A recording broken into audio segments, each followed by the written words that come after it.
আসসালামু আলাইকুম গাইস, কেমন আছেন আপনারা সবাই? আপনাদের জন্য পাঙ্গাস মাছের মাথা দিয়ে আমি আজকে পুঁই শাকের রেসিপি নিয়ে আসছি। তো দেখুন, প্রথম পাঙ্গাস মাছটি ভালো করে গরম পানি দিয়ে ধুইয়া তারপরে কিন্তু দেখুন এখানে আমি একটু লবণ, হলুদ আর মাখায় একটু ধনিয়ার গুঁড়া আর একটু মরিচের ফাঁকি দিয়ে ভালো করে মাখিয়া তারপরে কিন্তু আমি তেলের মধ্যে মাছটা দিয়ে দিলাম।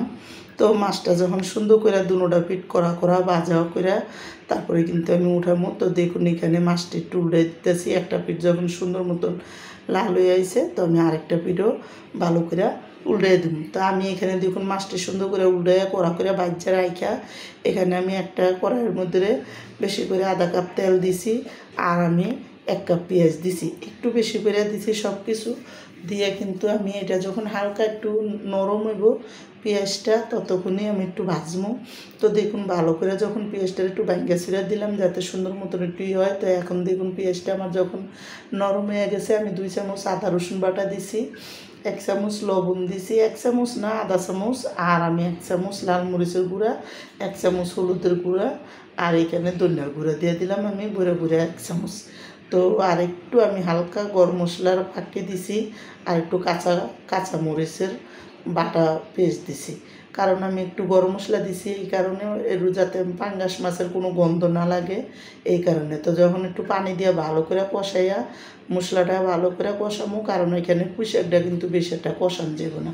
তো মশলাটা কষাইয়া যখন সুন্দর করে কষানো হয়েছে তো আমি দেখুন শাকটি সুন্দর করে ধুইয়া দিয়ে অর্ধেকটি শাক দিয়া মশলাটা ভালো করে আমি শাকের সাথে মিলাইয়া তারপরে কিন্তু আমি আরও শাকটি দিয়ে দেবো যাতে নিচে দিয়ে মশলাটা না পুড়ে যায়।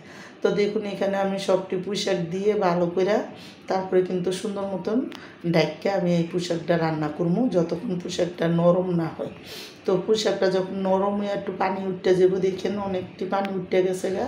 এখন আমি পুঁই শাকটা ভালো করে সুন্দর করে উল্টে দেবো। তা আমার এই পাঙ্গাস মাছের মাথা দিয়া পুঁই শাকের রেসিপিটা যাদের পছন্দ তারা লাইক সাবস্ক্রাইব দিন প্লিজ। আপনারা আমার ভিডিওটা বেশি বেশি শেয়ার করে দিন আর সাবস্ক্রাইব করে দিন, আর যারা সাবস্ক্রাইব না করছেন তারা একটু সাবস্ক্রাইব করে দিন।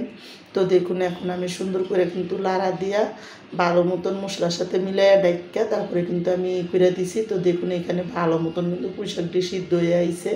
তো এখন দেখুন যখন পুঁই শাকটি ভালো করে সিদ্ধ হয়ে আছে আমি কিন্তু মাছটা সুন্দর করে দিয়ে দিলাম। তো ওই কড়াইটা ধোয়া দিয়ে অল্প একটু পানি দিছি, বেশি না। তো দেখুন এখানে যখন শাকটি দিয়ে ভালো করে মাথাটার সাথে মিলাইয়া তারপরে কিন্তু আমি আর একটু ডাইকে শাকটা রান্না করবো মাছটা যাতে শাকের সাথে ভালো করে মিলে যায়।